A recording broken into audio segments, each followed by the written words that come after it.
right. Êtes-vous prêts pour suivre la série de messages? Vive comme? Vive comme? All right. Jésus. On est dans le chapitre quoi ce matin du livre de 1 Jean? Le chapitre 4. All right. Amen. Est-ce que vous êtes tous d'accord avec Jean? Oui, une personne. On étudie 1 Jean 4, mais on va le faire sur 2 messages, OK? Parce qu'il y a trop de stock dans 1 Jean 4 pour faire ça en un message. Même, j'avais rien au début, mercredi, et là, je suis rendu avec 5 pages de notes. Alors, je ne sais pas comment je vais faire pour penser à travers ça. Mais qui croit au miracle? Amen. Alors, on croit qu'en 40 minutes, on va passer à travers de ça. Amen. Fait que soyez attentifs. Êtes-vous prêts à prendre des notes? Dieu veut vous parler ce matin. Je crois que Dieu a un déversement d'amour pour chacun d'entre nous. Qui aimerait ça avoir une touche fraîche de l'amour de Dieu sur sa vie ce matin? Amen. On ne peut jamais avoir trop d'amour de Dieu dans notre vie. Alors, si vous avez vos Bibles, on va sur le PowerPoint, vous pouvez suivre 1 Jean 2, 6. All right? Premier verset, c'est le verset thème de la série. Celui qui déclare, et dites-le avec moi ce matin, right? Celui qui déclare demeurer uni à lui doit vivre comme Jésus a vécu. All right. On va lire un bon texte des Écritures ce matin, 1 Jean 4, versets 7 à 17. Êtes-vous prêts? Mes chers amis, aimons-nous les uns les autres, car l'amour vient de Dieu. Quiconque aime est enfant de Dieu et connaît Dieu. Celui qui n'aime pas ne connaît pas Dieu, car Dieu est amour. Voici comment Dieu a manifesté son amour pour nous. Il a envoyé son Fils unique dans le monde, afin que nous ayons la vraie vie par lui. Qui veut la vraie vie ce matin? S'il y a une vraie vie, ça veut dire qu'il y en a une fausse. Et l'amour consiste en ceci. Ce n'est pas nous qui avons aimé Dieu, mais c'est lui qui nous a aimés. Il a envoyé son Fils qui s'est offert en sacrifice pour le pardon de nos péchés. Mes chers amis, si c'est ainsi que Dieu nous a aimés, nous devons nous aussi nous aimer les uns les autres. Personne n'a jamais vu Dieu. Or, si nous aimons les uns les autres, Dieu demeure en nous et son amour se manifeste parfaitement en nous. Voici comment nous savons que nous demeurons unis à Dieu et qu'il est présent à nous. Il a donné son Saint-Esprit. Et nous avons vu et nous témoignons que le Père a envoyé son Fils pour être le sauveur du monde. Si quelqu'un reconnaît que Jésus est le Fils de Dieu, Dieu demeure en lui et il demeure uni à Dieu. Est-ce que vous reconnaissez que Jésus est le Fils de Dieu ce matin? Et nous savons et nous croyons que Dieu nous aime. Dieu est amour. Celui qui demeure dans l'amour demeure uni à Dieu et Dieu demeure en lui. Si l'amour est parfait en nous, alors nous serons pleins d'assurance au jour du jugement. Nous le serons parce que notre vie dans ce monde est semblable à celle de Jésus-Christ. Il n'y a pas de crainte dans l'amour. L'amour parfait exclut la crainte. La crainte est liée à l'attente d'un châtiment. Et ainsi, celui qui craint ne connaît pas l'amour dans sa perfection. Quant à nous, nous aimons parce que Dieu nous a aimés le premier. Si quelqu'un dit « j'aime Dieu » et qu'il haïsse son frère, c'est un menteur. En effet, s'il n'aime pas son frère qu'il voit, il ne peut pas aimer Dieu qu'il ne voit pas. Voici donc le commandement que Christ nous a donné. Celui qui aime Dieu doit aussi aimer son frère. Wow! Seigneur, on veut juste te remercier, Seigneur, pour les Écritures qu'on a. Merci pour ces textes merveilleux qu'on peut avoir, Seigneur. Merci pour cet encouragement de vivre comme Jésus. Seigneur, on veut être de ceux, Seigneur, qui se donnent, qui s'abandonnent comme on a chanté au point de dire « Je vais vivre comme toi, Seigneur. Je vais vivre comme tu m'appelles à vivre. Tu vas être mon exemple de vie. Je veux pourchasser, vivre comme toi, à jamais. » Dans le nom de Jésus, tout le monde dit « Amen. » Vivre comme Jésus, ça devrait être normal. Vivre comme Jésus devrait être normal dans notre vie. Devrait être la chose normale qui se passe dans nos vies. Imaginez-vous un groupe de gens, imaginez-vous qu'un groupe de gens qui se mettraient ensemble, qui s'encourageraient pour dire, on va vivre comme Jésus. On va faire les mêmes choses que Jésus a fait. On va pourchasser les mêmes choses que Jésus a fait. On va vivre comme Jésus. Ça va devenir notre vie normale. La suite logique d'aimer Jésus. Est-ce que vous savez c'est quoi une suite logique? Est-ce que vous savez c'est quoi une suite? Est-ce qu'il y en a qui savent c'est quoi une suite logique? Vous n'avez pas l'air sûr. Est-ce que tu peux juste avancer le PowerPoint? Une suite logique en mathématiques, pour ceux qui ont déjà fait des mathématiques. Est-ce qu'il y en a qui se rappellent de leur cours de mathématiques? Ceux qui rient, vous venez de vous avouer. Et une suite logique, c'est quand tu détermines ce qui vient avant, tu sais la suite logique d'une chose. 1, 2, 3, ça serait quoi la suite logique? 4. Et vous êtes intelligent. Y a-t-il quelqu'un qui a dit 5? 3, 6, 9, 12. Il y en a qui pensent qu'on a une étoile. Celle-là est un peu plus compliquée. 1, 4, 9.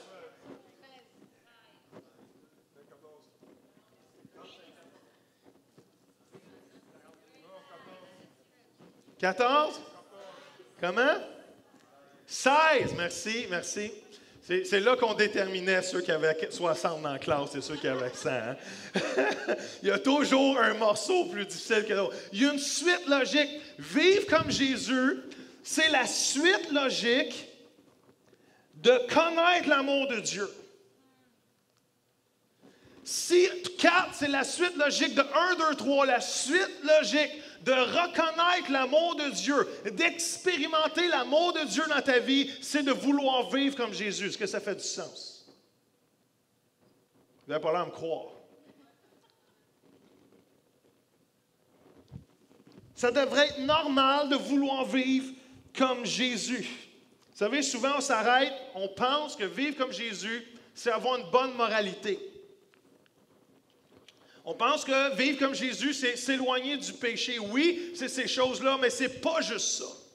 Vivre comme Jésus, c'est faire les mêmes choses que lui a fait. Vivre comme Jésus, c'est oui, s'éloigner du péché. Vivre comme Jésus, c'est oui, démontrer le caractère de Christ dans nos vies. Mais vivre comme Jésus, c'est aussi prier pour les malades. C'est aussi croire que Jésus ressuscite les morts. C'est aussi prier pour que Dieu multiplie la nourriture pour nourrir des 50 000, pas 50 000, mais 5 000 personnes. Est-ce que vous me suivez? Je ne devrais jamais comparer ma vie avec celle de quelqu'un d'autre. Je ne devrais jamais comparer ma vie spirituelle avec quelqu'un d'autre. Les autres ne sont pas mon standard de vie. Les autres ne sont pas la barre de mesure de ma vie spirituelle. Jésus est la seule barre de mesure de ma vie. Est-ce que vous me suivez? Êtes-vous là ce matin?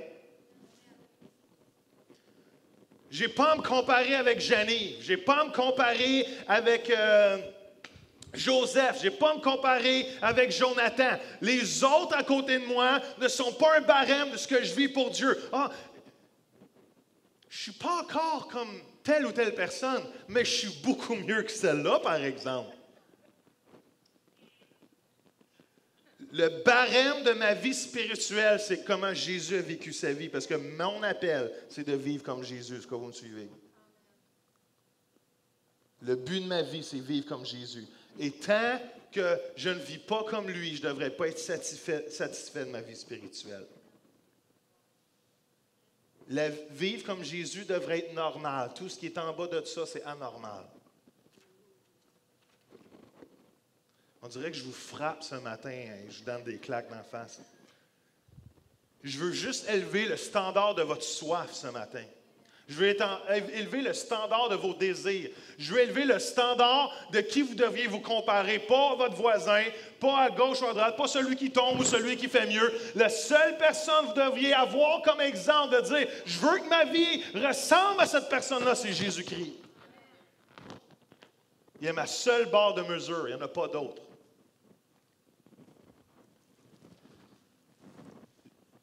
Il y en a dit, ouais, mais la barre est haute, Joël. Vivre comme Jésus, c'est facile que ça. C'est vrai que c'est un défi. Jésus n'a jamais dit que la barre était trop haute, par exemple. Même Jésus va dire, vous allez faire les mêmes choses que j'ai fait. Encore mieux, vous allez en faire des plus grandes parce que je m'en vais au Père. Si on pense que vivre comme Jésus, la barre est trop haute, Jésus est en train de dire, inquiétez-vous pas, vous êtes capable de faire les mêmes choses que j'ai fait, puis vous allez faire encore des plus grandes. Allô?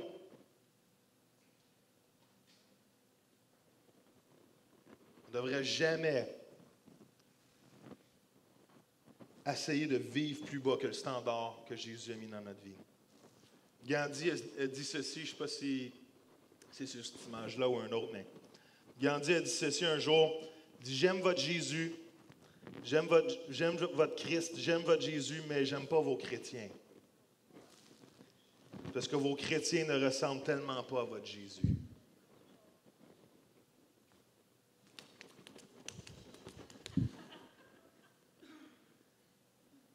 Si ça, ce n'est pas un wake-up call en tant qu'enfant de Dieu, que notre vie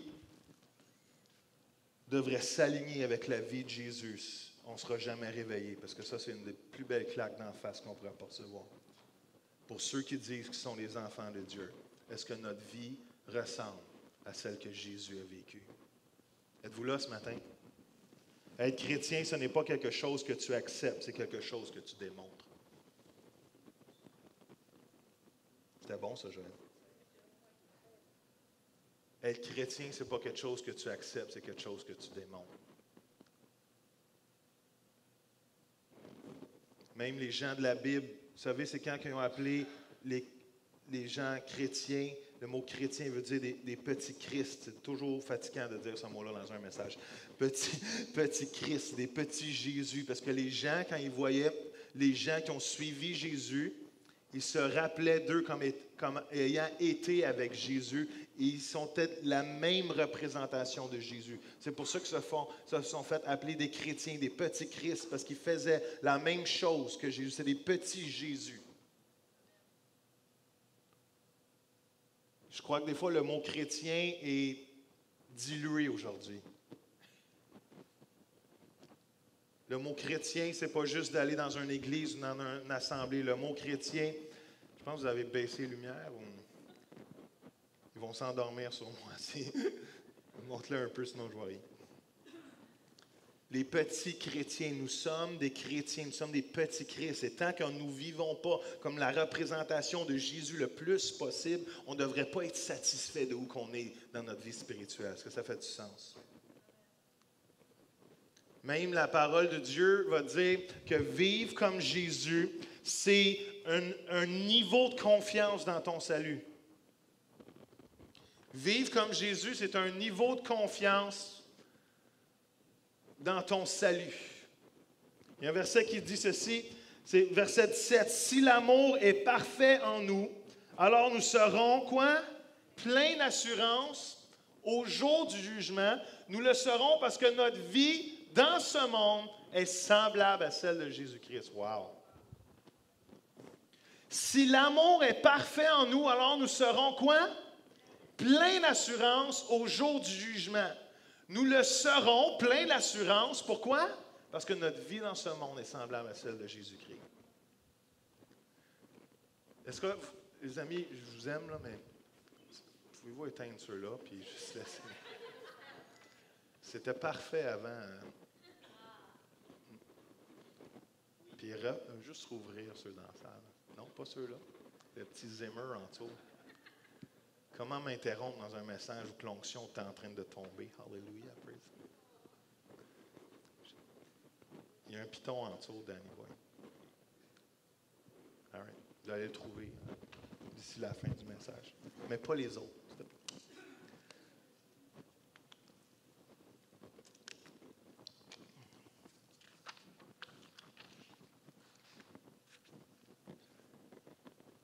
À Oasis, on veut vivre comme Jésus. On avance tranquillement, pas vite. On avance par la foi. On veut découvrir comment. On trébuche de temps en temps. On réussit parfois. Mais on veut vivre comme Jésus. Est-ce que vous voulez vivre comme Jésus? Parce que dans la réalité, ce n'est pas tout le monde qui veut vivre comme Jésus. Dans la philosophie, dans la belle pensée magique de monde de Kalinours, oui. Mais dans la réalité, ce n'est pas tout le monde qui veut vivre comme Jésus. Tout le monde veut être sauvé, mais pas tout le monde qui veut vivre comme Jésus. Et à Oasis, on essaye de vivre comme Jésus en avançant, en apprenant comment, en découvrant comment, en réussissant parfois, en échouant parfois, Mais on ne veut pas juste être une Église qui veut être une Église. On veut être une Église qui vit comme Jésus.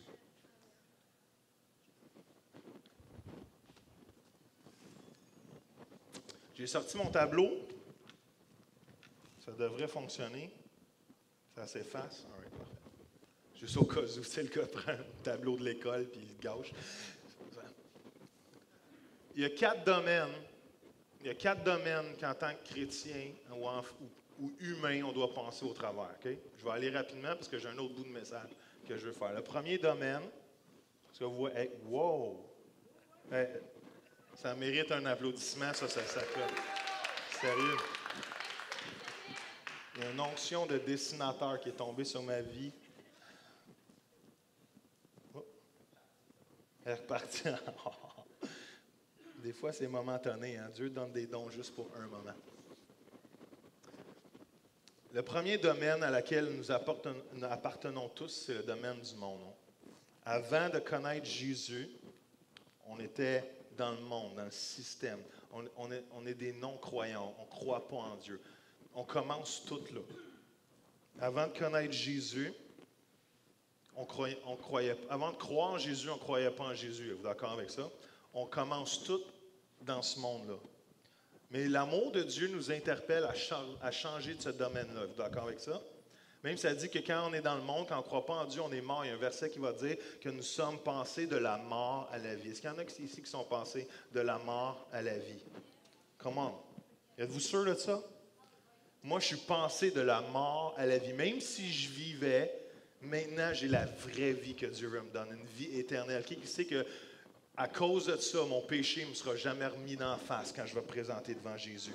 C'est pour ça que je peux avoir confiance, vraiment je peux avoir confiance le jour du jugement, parce que maintenant, ici-bas, j'ai passé de la mort à la vie. Comment? Et Jésus est mort à la croix pour mes péchés, Jésus est mort à la croix pour moi, et je n'ai pas à avoir peur du futur, je n'ai pas à avoir peur de la mort. Comment?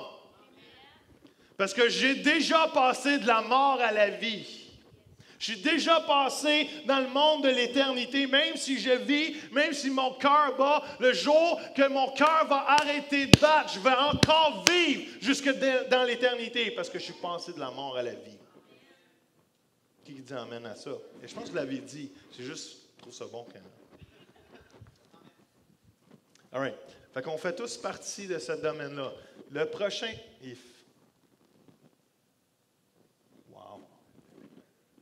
c'est pas un 9 encore, c'est pas un 9. Le prochain domaine que le Seigneur nous interpelle, c'est le domaine de l'Église. C'est de penser du monde. Et le domaine de l'Église, c'est ceux qui ont découvert Jésus-Christ comme étant leur sauveur. On peut appeler ça le corps de Christ. On rentre dans le corps de Christ maintenant. On passe du monde, on rentre dans le domaine de l'Église. C'est là que tu apprends la communauté. C'est là que tu apprends les baptêmes. C'est là que tu apprends les fruits de l'Esprit. C'est là que tu apprends le caractère de Jésus-Christ. Mais il n'y a pas juste le domaine de l'Église. Il y a plus que ça. Et le prochain domaine qu'en tant qu'enfant de Dieu qu'il faut apprendre à rentrer dedans puis à comprendre, c'est le domaine du surnaturel. Ça, c'est ceux qui disent, un moment donné, dans leur cœur, ça vient naturel. Ça dit, il doit y avoir plus que ça. C'est pas vrai que la vie chrétienne, c'est juste être une bonne personne, puis c'est juste d'aller à l'église de temps en temps, c'est de donner ma dîme comme un bon chrétien, puis il doit y avoir plus que ça. Quelqu'un qui veut vivre comme Jésus va être dissatisfait du monde de l'Église un moment donné, parce qu'il va vouloir voir les mêmes choses qu'il lit dans sa Bible. Est-ce que ça fait du sens? Parce que c'est pas vrai que dans toutes les églises, on voit ce qui se passe dans la Bible. Mais il y a un moment donné, quand tu cherches vraiment Dieu, tu vas être insatisfait juste du monde de l'Église. Parce que quand tu restes juste dans le monde de l'Église, savez-vous ce qui se passe souvent? C'est que tu as un pied dans le monde et tu as un pied dans l'Église. Parce que tu n'es pas assez abandonné à Dieu pour dire « je vais pousser plus », fait que l'Église devient une religion. L'Église devient... Ça a commencé comme une expérience, mais à cause que tu n'as pas poussé dans d'autres domaines, l'Église devient une religion. Parce que quand tu ne pousses pas dans les choses de l'esprit, tu restes dans le naturel. Et le naturel ne satisfait pas parce que tu vas vouloir te satisfaire avec d'autres choses et la religion ne te satisfera jamais. C'est bon? Mais il y a une grosse friction pour passer de l'Église au surnaturel. Il y a une grosse friction. Parce que le surnaturel, c'est un territoire que peu de gens sont prêts à aller. Donc ceux qui ne sont pas prêts à aller là sont comme un peu frustrés ou contre ceux qui veulent aller là parce qu'ils ne les comprennent pas. Puis il est en train de me dire que dans le fond, pourquoi toi tu voudrais vivre ça? Ce que je vis, c'est pas assez. Donc c'est le message qu'on entend au lieu de pousser et le surnaturel, c'est il faut que tu sois prêt à t'abandonner, il faut que tu sois prêt à penser à travers tes peurs, il faut que tu sois prêt à prendre des risques.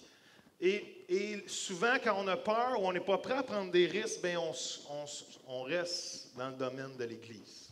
On reste dans ce qu'on connaît déjà. On reste dans l'habituel. On reste dans ce qu'on connaît depuis 10, 15, 20 ans. Mais quand tu as une insatisfaction dans ton cœur, il y a un moment donné où tu arrives au point de dire, moi, je veux vivre ce qui est écrit dans la parole de Dieu. C'est soit que c'est vrai ou soit que c'est pas vrai. Et là, j'apprends à marcher dans les choses que j'ai jamais marché avant. C'est très difficile pour quelqu'un qui est dans le monde de l'Église depuis 20-30 ans de passer dans le monde surnaturel. Parce qu'il faut t'abandonner des concepts, il faut t'abandonner des fois des façons dont tu as été enseigné, il faut t'abandonner l'oisivité spirituelle, il faut que tu aies une soif de Dieu, il faut que tu aies une soif de plus. Et plus que tu es dans le monde de l'Église depuis longtemps, plus ça va te prendre du temps à faire le switch pour le monde surnaturel, mais c'est faisable. Il faut savoir si tu veux. Et l'autre domaine qui reste, puis je vais en parler au GU la semaine prochaine, c'est le domaine du royaume.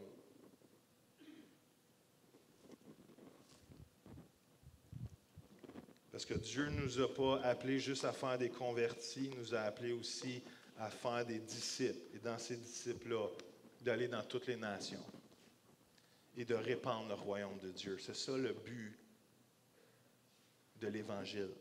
Jésus est venu annoncer que le royaume était maintenant arrivé. Et quand tu vis maintenant, quand tu ajoutes le surnaturel à ton Église, à ta vie d'Église, si je pourrais dire, la suite logique, c'est que maintenant, je ne suis pas juste satisfait de prier pour les malades, je veux voir ma ville transformée. Je veux voir les maires venir à Jésus. Je veux voir la culture de la province du Québec être transformée. Est-ce que vous me suivez? Vivre comme Jésus, c'est un défi. Mais vivre comme Jésus, c'est quelque chose de faisable. Est-ce que vous êtes prêts à progresser dans votre vie spirituelle? Je vous lance un défi ce matin. Êtes-vous prêt à progresser dans votre vie spirituelle? Celui-là est toujours plus grand que celui-là. Pourquoi? Parce que c'est une progression. C'est une progression dans laquelle on passe de nouvelle étape en nouvelle étape, de ne pas se satisfaire. De ne pas se satisfaire de juste la vie d'Église, d'aller pousser plus loin dans ce que Dieu a pour nous, parce que Dieu veut t'utiliser là. Est-ce que vous croyez que Dieu veut vous utiliser? Vivre comme Jésus, j'ai dit, ça devrait être normal. Deuxième chose, et ça va être le deuxième point. Il n'y en aura pas de troisième. Vivre comme Jésus découle de son amour pour nous. Jean, y en a-tu qui ont lu le livre de Jean au complet, de 1 Jean, comme j'ai demandé? Est-ce que vous avez remarqué que Jean parle toujours de l'amour dans toute son épître? C'est comme tout le temps. C'est pas que Jean commence à radoter, là. C'est pas qu'il est rendu trop vieux dans sa vie qu'il a besoin de se répéter à tous les chapitres pour dire la même chose. Jean est en train de faire un point hyper important. C'est que vivre comme Jésus, c'est d'aimer comme Jésus. C'est la clé. C'est la base. Si tu veux vivre comme Jésus, aime comme Jésus et tu vas voir que tu vas vivre comme Jésus. C'est pour ça que Jean, à toute la sauce, toutes les sauces, il va dire, c'est mon commandement. Voici mon commandement. En parlant de Jésus, aimez-vous les uns les autres comme je vous aime. Dans tout 1 Jean au complet, même Désiré en a parlé dans 1 Jean 3, 1 Jean 2, même dans 1 Jean 5, Dieu est amour. Aimez-vous les uns les autres. Si vous voulez voir la preuve de votre amour, aimez les autres. Aimer les autres, c'est aimer Dieu. Aimer les autres, c'est connaître l'amour de Dieu.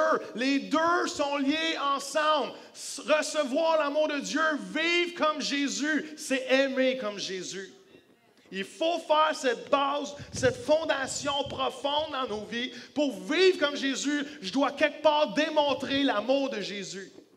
L'amour de Jésus, je vais le dire dans le sens contraire, l'amour de Jésus, c'est le test, c'est la preuve de l'amour de Dieu dans ma vie. Est-ce que vous me suivez?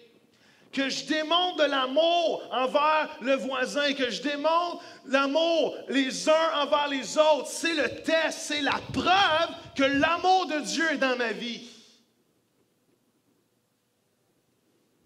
On l'a lu au début, si tu n'aimes pas ton voisin, si tu n'aimes pas ton prochain, l'amour de Dieu ne demeure pas en toi.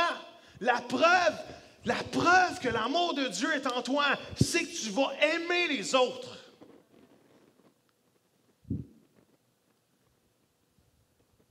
C'est comme un compas.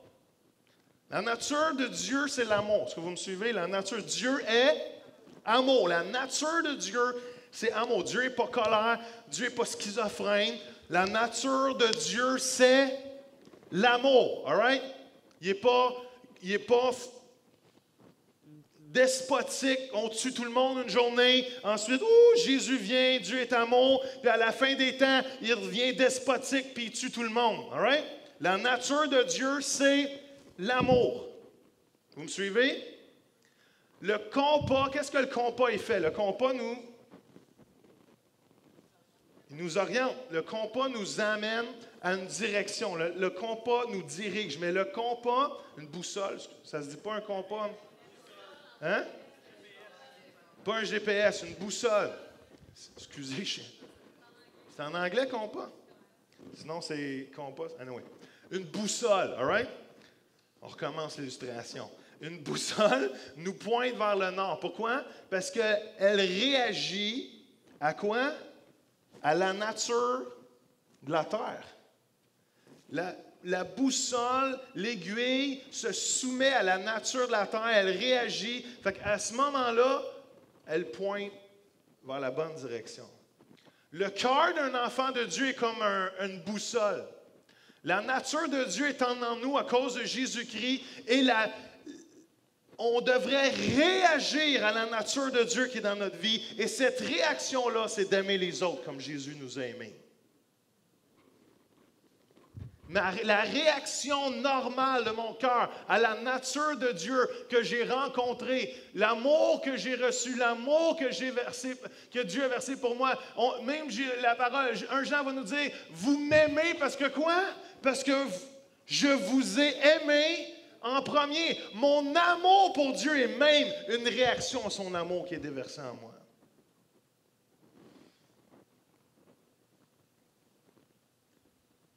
Notre désir devrait être d'aimer Dieu. Alors, comment qu'on fait pour aimer les autres? Concrètement. All right? Êtes-vous prêts? 7 façons d'aimer les autres concrètement. J'y vais rapidement. Le verset 12 nous dit « Personne n'a jamais vu Dieu, or si nous aimons les uns les autres, Dieu demeure en nous et son amour se manifeste parfaitement en nous. » Wow! Personne n'a jamais vu Dieu, or si nous aimons les uns les autres, si nous nous aimons les uns les autres, Dieu demeure en nous et son amour se manifeste parfaitement. Wow. Encore là, pour la 8e fois à peu près dans le livre de 1 Jean, il est en train de nous dire la preuve que son amour est en toi, c'est la façon dont tu aimes les autres autour de toi. C'est pas plus compliqué que ça. Il dit d'à peu près 10 façons différentes. Une fois comme ça, une fois autrement, une fois d'une autre façon. Le but, c'est que Dieu est amour. Et la preuve que son amour est en toi, c'est que tu aimes les autres comme Jésus t'a aimé. C'est la base du christianisme. C'est la base de la nouvelle alliance dans laquelle nous sommes. Jésus t'a aimé, aime les autres comme il t'a aimé. Et ça dit que cet amour-là se manifeste parfaitement en toi. Qui pense qu'il est rendu de aimer parfaitement?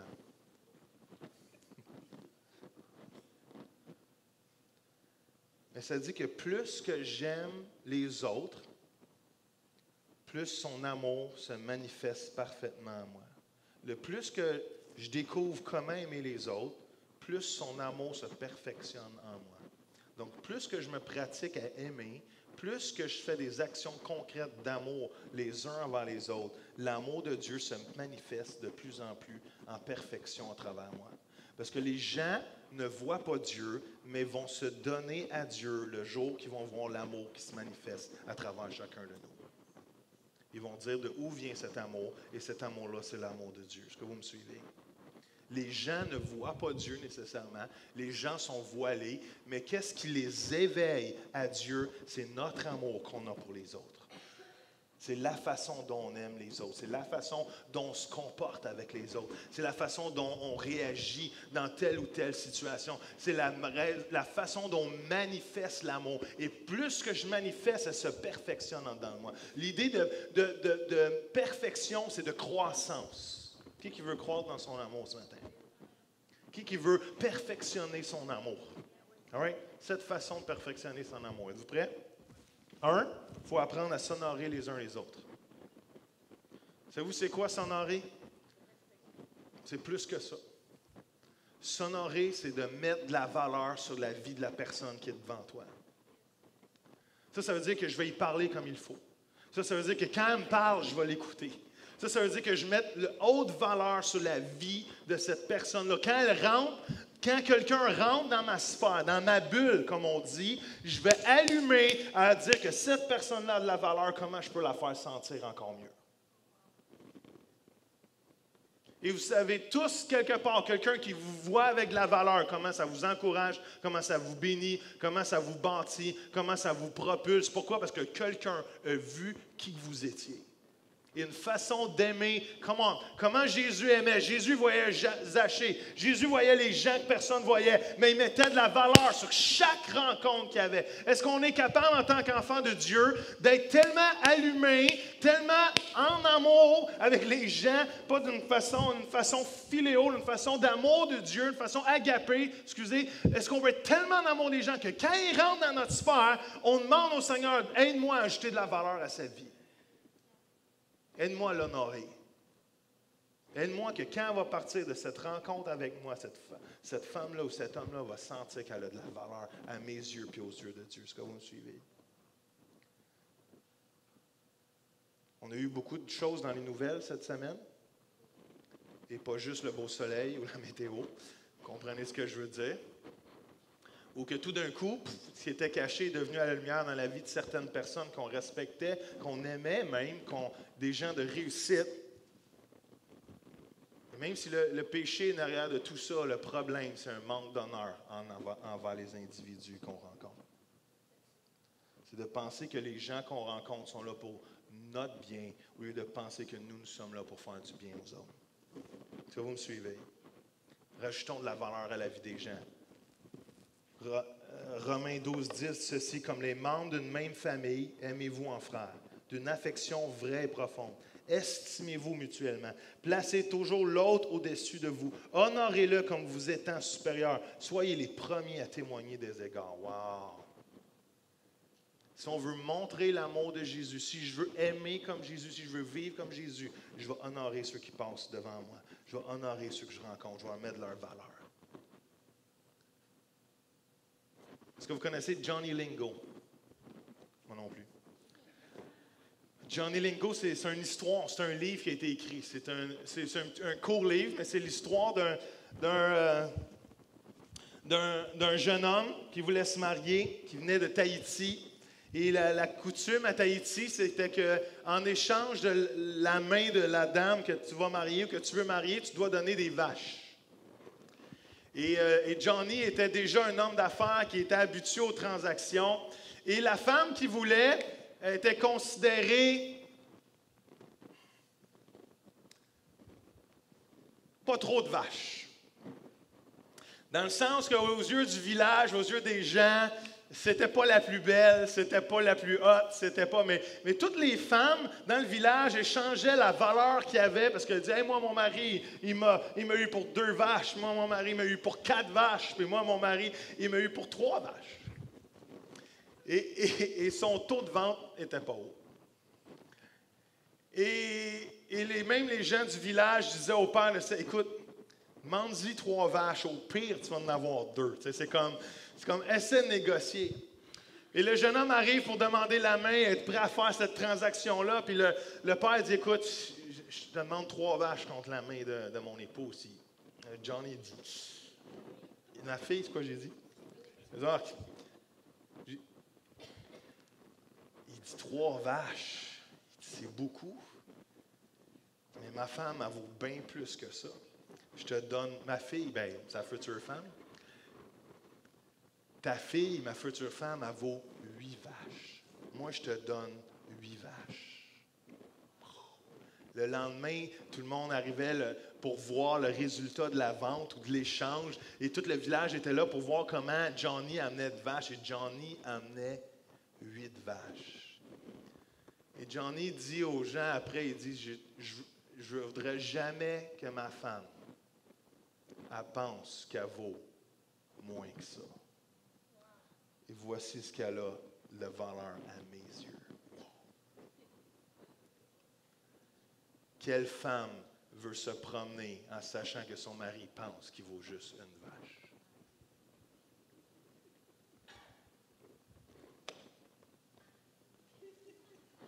Moi, j'ai une femme qui vaut 10 vaches. Et quart. Est-ce que vous comprenez comment, dans nos yeux, on doit voir les gens avec une valeur ajoutée? On ne doit pas, même les gens qui seraient hors de notre spectre de personnes, on doit les voir comme étant des gens avec de la valeur. Comment? La semaine passée, j'ai rencontré deux membres d'un band de...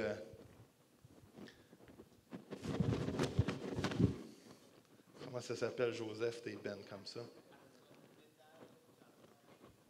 Screamo, hardcore, pétage de tête partout, ces murs, all right? Qui sont maintenant chrétiens et qui faisaient ça même en tant que chrétiens. Et j'ai dit, Mike, c'est tellement pas dans mon registre d'individu, c'est tellement pas dans mon registre. C'est comme, moi, amène-moi des sportifs. Moi, je connais avec les sportifs, n'importe quand. All right? Mais un screamo, péteux de guitare, de métal, c'est pas avec plein de tatous, c'est pas mon registre. Mais ce que Dieu a déposé dans ces cœurs-là, c'est tellement merveilleux que je ne mets pas de valeur sur les gens, sur s'ils me ressemblent ou pas. Ou si ce qu'ils font rentre dans mon registre des choses que j'aime ou pas. Je regarde les gens comme étant ce que Dieu a déposé dans leur vie et la valeur que Dieu a mis sur leur vie à eux. Parce qu'eux vont atteindre des gens que moi, je n'atteindrai jamais. Qui dit amen à ça? Alors, si je veux aimer comme Jésus et vivre comme Jésus, je vais honorer les gens qui sont devant moi. All right? Deuxième chose, je vais encourager les gens les uns les autres. Vous savez, c'est quoi l'idée d'encourager? L'idée d'encourager, c'est quelqu'un qui marche dans sa vie et c'est quelqu'un qui vient à côté de lui dans son cheminement ou dans son voyage à lui pour lui dire « Lâche pas, tu es capable de continuer. Lâche pas, même si tu te sens découragé aujourd'hui, tu es capable de te rendre juste au bout. Lâche pas, même si ça semble difficile aujourd'hui, je sais que tu es capable de te rendre plus loin. » C'est ça, encourager. C'est quelqu'un qui rentre dans la vie de quelqu'un d'autre. C'est quelqu'un qui vient à côté du chemin de quelqu'un d'autre et dit « Hey, lâche pas ta vie spirituelle. Lâche pas ta foi. Lâche pas d'avancer pour Jésus. Lâche pas d'essayer de vivre comme Jésus. Tu es capable. » Qui sait qu'encourager, ça prend du temps? Encourager, ça prend qu'on soit prêt à s'arrêter dans la vie de quelqu'un et dire « Hey, on peut-tu prendre un café aujourd'hui? Je veux passer du temps avec toi. » Ça prend des sous encouragés, ça prend du temps encouragé, ça prend de mettre des choses de côté. Pourquoi? Parce qu'on aime tellement comme Jésus que quand on voit quelqu'un que son chemin semble aboiter, je vais venir à côté de lui, je vais dire, lâche pas. Lâche pas, tu es capable. Je veux être un cheerleader des gens autour de moi. Je vais leur montrer de l'amour. Ça, c'est aimer comme Jésus quand je viens à côté de quelqu'un puis j'ai dit, lâche pas. Lâche pas, tu vas réussir. C'est peut-être pas facile, mais continue. Hébreux 3,13 va dire, mieux que ça, exhortez-vous les uns les autres, jour après jour, tant que dure cet aujourd'hui, tant qu'on peut appeler aujourd'hui, encouragez-vous ferme, restez ferme dans la foi. 1 Thessaloniciens 5,11, c'est pourquoi il faut vous réconforter et vous encourager mutuellement à progresser dans l'unité, comme vous le faites déjà. Cette idée de venir à côté, comment lâche pas? Ça, c'est aimer comme Jésus. De prendre le temps d'écrire un texto, de prendre le temps d'écrire un courriel, de prendre le temps d'envoyer un coup de téléphone à quelqu'un qui est découragé. Ça, c'est d'aimer comme Jésus. Allô?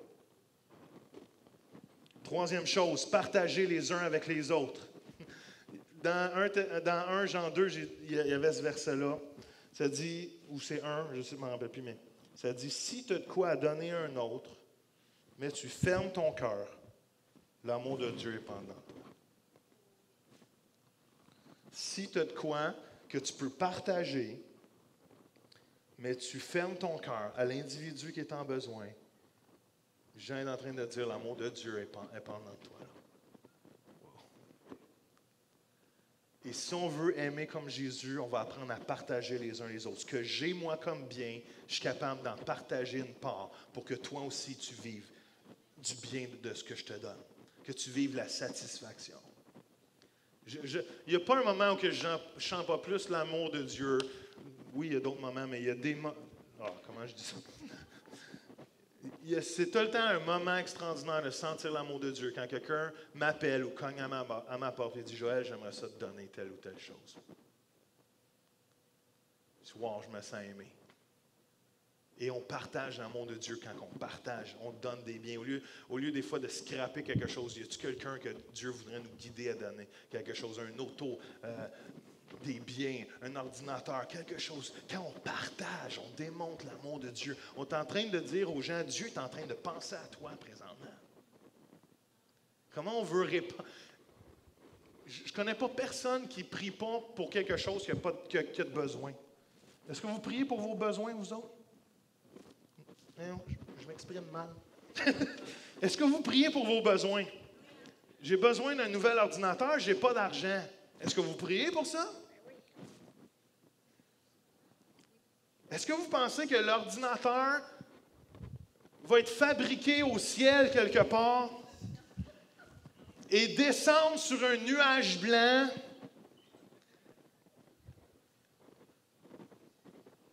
et est-ce que vous pensez que ça va arriver de même? Je ne dis pas que ça ne peut pas arriver, mais c'est pas de même, ça arrive. C'est plutôt, Dieu entend ta prière, puis il met à cœur quelqu'un il est capable, lui, d'en acheter un ordinateur. C'est comme, c'est dans son range de capacité. Puis il dit, écoute, achète donc cet ordinateur-là. Ah oui, pourquoi? Je vais te le montrer pour qui. Puis là, il arrive, il achète un ordi, puis là, mais vu que tu sais comment prier, tu as prié pour un Mac, et tu sais la qualité des choses, et tu pries pour un Mac, et Dieu dit, achète un Mac, et il vient, puis il te donne quoi? Un Mac. Ça prend quelqu'un qui est prêt à partager pour faire un miracle. Ça prend quelqu'un qui est prêt à prendre de ce qu'il a, dans les capacités qu'il a, et même des fois dans des capacités que tu n'as pas, parce que quand tu donnes en sacrifice, Dieu te remet au centuple. Parce que Dieu il nous teste, savoir si on est capable de donner, parce que si on ne donne pas, alors qu'on peut le faire, l'amour de Dieu a de la misère à s'exprimer. Elle pogne un mur. Elle n'est pas en train d'être perfectionnée. Est-ce que ça fait du sens? Donc, il y a un verset qui dit « Recommandez-leur de faire du bien afin de s'amasser un trésor d'actions bonnes, qu'ils apprennent à donner joyeusement, avec libéralité, qu'ils partagent de bon cœur avec les moins fortunés. » Quand tu donnes, tu ne retiens pas l'autre bout. Allô? Tu sais, c'est comme, c'était mon 1000$ pour mes vacances. Non. Quand tu donnes de cette façon-là, tu ne donnes pas avec libéralité.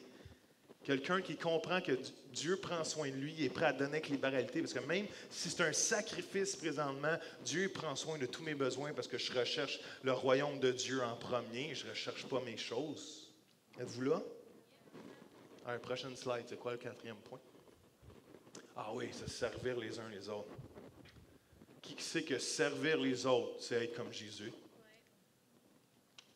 Même il y a un verset qui va dire, « Il ne faut pas qu'il en soit ainsi parmi vous. Au contraire, celui qui voudra devenir quoi?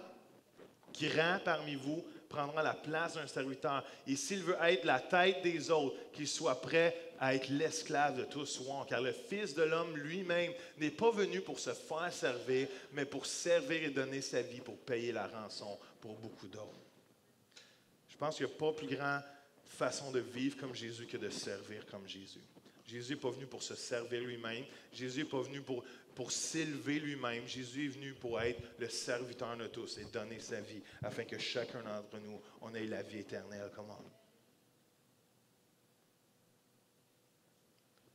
Servir, là, c'est laisser notre cœur être tellement travaillé par l'amour de Dieu qu'on est prêt à entendre ce qu'il dit pour donner qui nous sommes envers quelqu'un d'autre. Est-ce qu'on est prêt à laisser notre cœur être tellement travaillé qu'on est prêt à donner de qui nous sommes pour quelqu'un d'autre? Martin Luther King, je l'ai écrit, vraiment, vous avez tous lu déjà. Il dit ceci, tout le monde peut être grand car tout le monde peut servir. Tu n'as pas besoin d'un diplôme pour servir, seulement un cœur plein de grâce et une âme animée par l'amour. Tu n'as pas besoin d'un diplôme pour servir. Tu n'as pas besoin de savoir bien conjuguer le français pour servir. Tu as juste besoin de quelqu'un qui dit hey, « Moi, je suis animé par l'amour. Qu'est-ce que je peux faire? » C'est pour ça qu'à Oasis, on aime avoir des servant leaders, des leaders serviteurs. Ça ne sert à rien de vouloir un poste de position. On s'en fout des postes de position. Le cœur, c'est de servir. Et quand tu fais juste te donner pour servir, Dieu, dans les petites choses, va voir ta fidélité et va t'en donner les plus grandes. Sers le Seigneur partout qu'il y a. Moi puis Anna, on aime s'appeler les bouche-trous professionnels.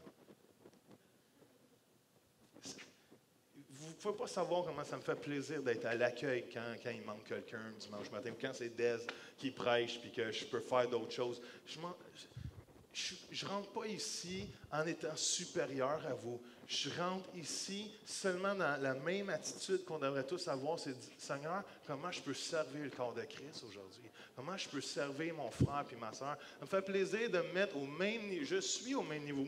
Mais des fois, on met les pasteurs sur les piédestals comme on a un appel différent, on a une onction différente, on a un mandat différent, mais ça n'empêche pas qu'on est tous des serviteurs. Et mon ministère n'a pas commencé sur la plateforme. Mon ministère a commencé dans un petit comité jeunesse de rien, à ne pas savoir comment rien organiser à l'âge de 14 ans, où on m'a mis responsable des activités de gymnase, que juste parce que je faisais du sport, fait que tu fais du sport, tu vas organiser un sport. Et juste en servant de cette façon-là, mais si on ne se dit pas, moi je suis prêt à servir, comment vous pensez que Dieu va pouvoir vous faire confiance avec quelque chose de plus grand? Soyez fidèles dans les petites choses, Dieu va vous en donner les plus grandes. All right, 5e chose, j'aime ça être près de vous. 5e chose, moi je suis le PowerPoint. Comment? Ah oui, affirmer les dons, les forces des autres. Aimer comme Jésus. Est-ce que vous avez remarqué que Jésus n'a jamais écrasé personne?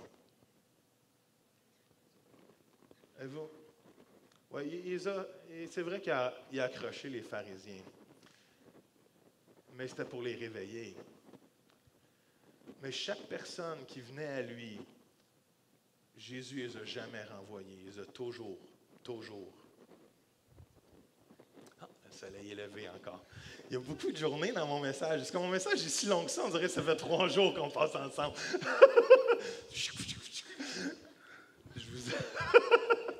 All right. Affirmer les dons. Il voulait par là éviter toute division dans le corps.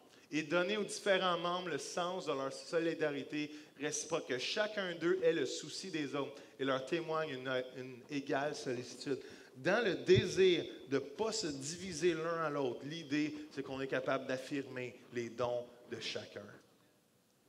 Quand je suis capable d'affirmer les dons dans la vie de quelqu'un, et affirmer, c'est d'être capable de déclarer, « Hey, cette personne-là a ces qualités-là, cette personne-là a ces dons-là, cette personne-là est capable d'accomplir ça, puis je vais le réaffirmer en eux, parce que c'est toujours le fun de savoir ce qu'on fait de bien dans la vie. » Allô? Il y a trop de gens qui aiment nous dire ce qu'on ne fait pas de bien. Allô?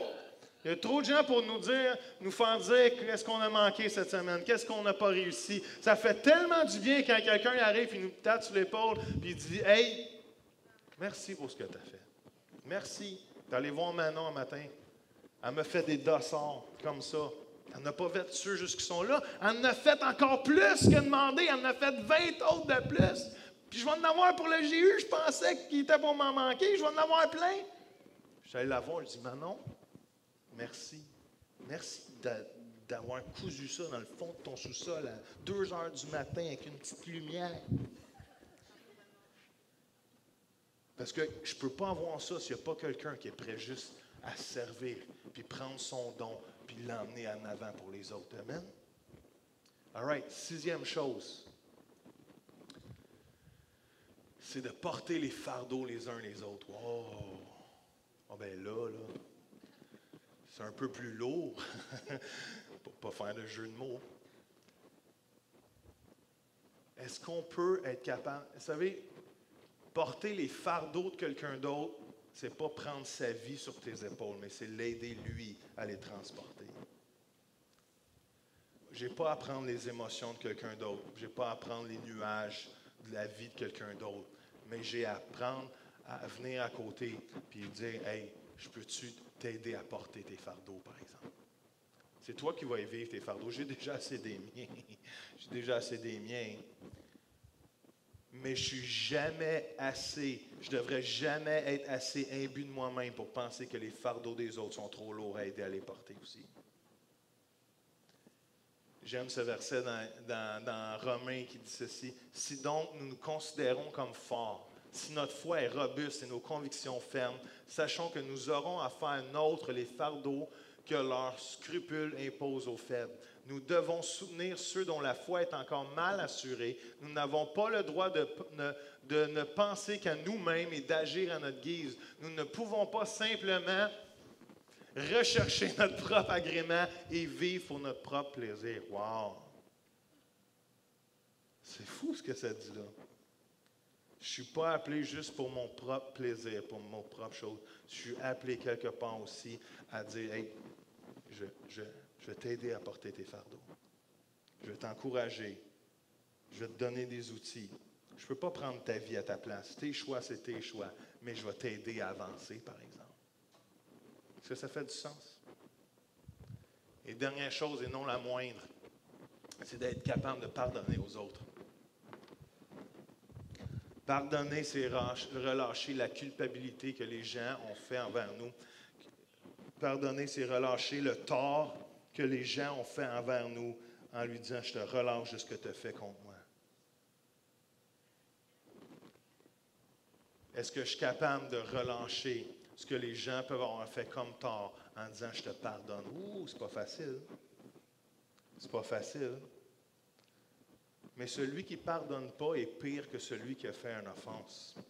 Parce que le manque de pardon te gruge toi-même. Le manque de pardon, c'est un cancer dans ta propre vie. Ça amène la rancune, ça amène la frustration, ça amène la colère, ça amène de ne plus dormir, ça amène des problèmes de santé, qui amène... Et souvent, là, c'est relié à un manque de pardon. Quand on fait des sozo, là, la majorité des problèmes, la grande partie des problèmes, on va découvrir quelque part qu'il y a eu un abus, qu'il y a eu un trauma, et quelque part, les gens ont resté avec une rancune. Et ça retient tout le flot de la vie de Dieu dans ta propre vie. Colossiens 3,13, c'est tellement un bon verset. Si vous trouvez de quoi critiquer votre frère, supportez-vous les uns les autres. Si vous avez quelque chose à reprocher à un autre, soyez toujours prêts à vous pardonner vos torts aussi généreusement que le Christ vous a pardonné. Wow. Si Jésus me pardonnait de toutes mes fautes, de tous mes torts,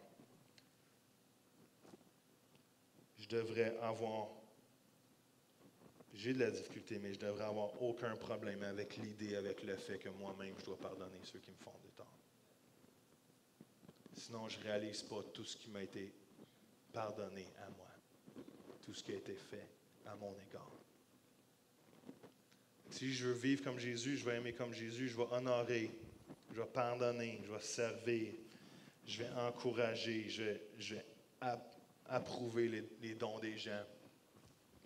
Parce que ça, c'est l'exemple de Dieu. Mais qui sait que nous aimons, les gens que nous aimons, c'est des gens imparfaits. Ah oui, ah oui. Qui sait que nous sommes des gens imparfaits? Mais que Dieu perfectionne son amour à travers moi, à travers nous. Mais les gens qu'on aime sont encore imparfaits. Puis ça se peut qu'ils ne connaissent pas l'amour de Dieu. Alors, il y a 4 choses en terminant que je veux vous encourager de faire. Tu avais déjà fermé tes notes, hein, Caro? Il ne faut jamais fermer ces notes. Tant que la musique n'est pas commencée, il faut jamais fermer. Attends-toi jamais de recevoir le même amour que tu donnes. Parce que tu vas être déçu. Si tu n'es pas capable de vivre à travers l'offense, de ne pas être aimé de la même façon dont tu aimes, tu n'es pas en bonne place. Tu n'aimes pas comme Jésus t'aime. Jésus est mort à la croix, il y a encore plein de gens qui lui crachent au visage. Si tu hésites d'aimer, de peur d'être rejeté, l'amour de Dieu n'est pas en dedans de toi. Tu n'exhibes pas le vrai amour de Dieu. N'aime pas en voulant quelque chose en retour. Ce qui m'amène à ma deuxième chose, c'est change ta perspective. Si tu donnes en voulant avoir quelque chose en retour, tu n'aimes pas comme il faut. Si tu donnes en espérant qu'on te donne, tu ne donnes pas comme il faut. Si tu fais quelque chose en espérant qu'on te fasse la même chose en retour, tu ne fais pas la chose comme il faut. Il faut que tu changes ta perspective. Tu n'es pas là pour ton gain personnel quand tu aimes, tu es là pour aimer les gens. That's all. Est-ce que ça fait du sens? Parce que les gens vont te faillir. Les gens, mais on n'est pas appelé à retirer notre amour. Troisième chose, sois alerte aux opportunités. On a tous des opportunités d'aimer autour de nous. Ça commence par notre mari, notre femme et notre belle-mère. Nos enfants. On a tous des opportunités. il y en a qui se frappent sur l'épaule. On a tous l'opportunité d'aimer. Il y a des opportunités à tous les jours. Cherchons des opportunités pour aimer. Quatrième chose, et non la moindre, admets le fait que tu es aimé de Dieu. Ça veut dire que tu n'es pas rendu là encore. Et les gens que tu aimes ne sont pas rendus là encore. Ils sont imparfaits, ils vont faire des erreurs, tu vas faire des erreurs. Tu dois juste comprendre que tu es aimé de Dieu. Et que ces gens-là que tu aimes, imparfaits, sont juste sur le même cheminement que toi d'essayer d'aimer Jésus comme lui t'a aimé. That's it. Je ne sais pas si tu pourrais juste venir à la guitare, Joseph ou Vincent. C'est bon, ça. C'est la première chicane que je vois. Il faut remonter sur le stage. All right. Oh, il est déjà midi. Je comprends pourquoi le soleil s'est levé 2-3 fois. Encore. Je peux-tu faire quelque chose de bien vite? All right. Ça va vous demander une réaction vite. All right. Est-ce que vous me donnez 5 minutes encore? All right. Les enfants, si vous avez des enfants, allez les chercher. C'est vraiment le meilleur appel que j'aurai jamais. Tout le monde sait. Et revenez, all right? Mais je vais faire quelque chose vite, vite. Est-ce qu'on va pas mettre le dernier verset pendant que Joseph plug sa guitare? J'ai-tu mis? Change la slide, prochaine slide. Tout tranquille aujourd'hui. Des fois, je suis ra-ra-ra, puis aujourd'hui, je suis tranquille. Il n'y a pas une prochaine slide? Ah. Est-ce que vous pouvez juste écouter ce verset-là puis le lire quelques instants? que par votre foi, le Christ puisse faire de vos cœurs sa demeure permanente. Est-ce qu'il y en a qui veulent que Christ fasse sa demeure permanente dans vos cœurs? Alors, solidement fondé sur lui, plongeant vos racines profondément dans quoi? Dans l'amour. Donc, ma fondation, c'est Jésus, mais mes racines poussent encore plus loin pour être fondées dans l'amour. Vous serez aussi à même dans la communion avec les autres chrétiens de sonder toutes les dimensions du plan de Dieu pour vous et de réaliser à quel point l'amour du Christ est long, large, profond et élevé. Que vous puissiez connaître vous-même cet amour, bien qu'il surpasse tout ce qu'il est possible de connaître ici-bas, jusqu'à ce que tout votre être soit rempli de la pleine présence divine. Wow. All right, moi, je veux prier pour un baptême d'amour pour vous ce matin. Moi, je crois que certains d'entre vous, vous allez avoir une dose de révélation de l'amour de Dieu comme vous n'avez jamais eu auparavant. Peut-être vous connaissez déjà l'amour de Dieu, mais à matin, là, vous avez besoin d'une autre dose d'amour de Dieu. Vous avez besoin que vos racines y descendent encore plus profond. Vous avez besoin que ça descende tellement profondément parce que vous voulez être rempli de cette pleine présence divine. Ça vient de son amour. Certains d'entre vous, vous avez besoin de plus d'amour parce qu'il y en a autour de vous présentement, là, ils sont difficiles à aimer. Ils ne sont pas nécessairement faciles à aimer, mais Dieu veut vous donner une dose d'amour. Fait que si vous avez besoin de partir, je vous relâche, je vous aime. On se voit la semaine prochaine. Mais je veux prier pour ceux qui ont un goût de coup de plus ce matin. Je veux prier pour ceux qui ont vraiment un désir de juste avoir une touche de l'amour de Dieu et avoir un bain, une baignade dans son amour, d'être rempli, d'être inondé, d'être baptisé, d'être envahi de son amour ce matin. Je veux prier pour vous. All right? Alors, vous pouvez partir, ceux que vous voulez, je vous relâche, on vous aime. Mais si vous voulez plus ce matin, venez en venant tout de suite. Right? Attendez pas 20 minutes, attendez pas pantoute, venez-vous-en tout de suite. Right? Pendant que je continue à parler, vous pouvez vous lever. Venez-vous en avant, je veux vous imposer les mains, je veux juste prier que Dieu vous touche ce matin, parce que ça vous tente d'avoir plus. Je suis insatisfait de ce que j'ai présentement. Alléluia, Jésus. Et le reste des gens, vous pouvez rester dans sa présence, vous voulez, on vous relâche.